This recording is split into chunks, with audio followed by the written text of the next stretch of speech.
Mas mahal pa sa karning baboy ang sariwang galunggong sa Trabaho Market sa Maynila. Umaabot ang presyo niyan sa 300 pesos kada kilo. At yan ang unang balita live ni Nico Wahe. Nico? Igan, magandang umaga. Mapa sariwa o frozen galunggong ay mahal ang bentahan ngayon. Kaya naman maraming mamimili ang halos hindi napansinin ang mga galunggong sa palengke at pinipili nilang na bumili ng mga isda na mas mura ang presyo. Pero ayon sa Department of Agriculture, posibleng bumaba na ang presyo ng galunggong pagdating ng Marso. Sa tindahan ng isda ni Aling Lorna rito sa Trabaho Market sa Maynila, puro frozen ang tinda niyang galunggong. Hindi muna raw kasi siya kumukuha ng sariwa sa kanyang supplier dahil mahal ito ngayon. Kasi ang sariwa ngayon, isang banyera, 10,000, 12,000. Hindi naaabutin kasi ang puhunan sa 250 na. Hindi kaya ibenta dito.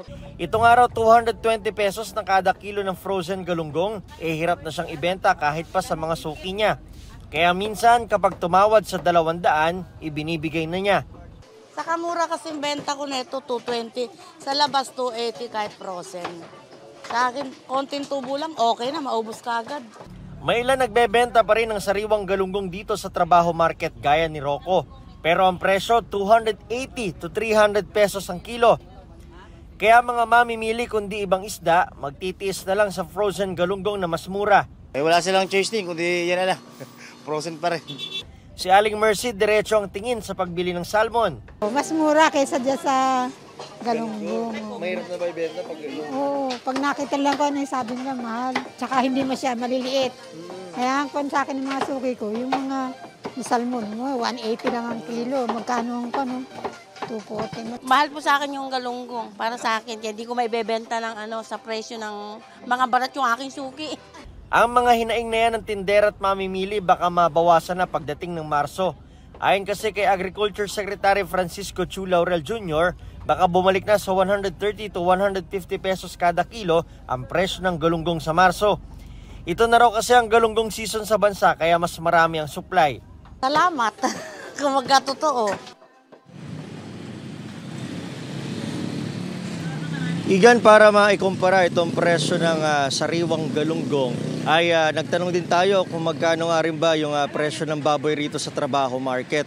At kung yung galunggong ay nasa 280 pesos, yung sariwa ay na 280 pesos hanggang 300 pesos ang kada kilo, ang pork chop nasa 280 pesos lang ang kada kilo. Halos magkapareho lang sila dun sa base na presyo at mas mahal pa nga yung ibang nagtitinda ng galunggong rito. At nalalapit din yung presyo ng galunggong na sariwa dito sa presyo ng pigi at liempo. Yung pigi ay nasa 310 pesos ang kada kilo, ang liempo naman ay 360 pesos ang kada kilo. Live mula rito sa Maynila, ako si Nico Wahe para sa GMA Integrated News. Igan, mauna ka sa mga balita. Mag-subscribe sa GMA Integrated News sa YouTube. Sa mga kapuso abroad, subaybayan nyo kami sa GMA Pinoy TV at sa www.gmanews.tv.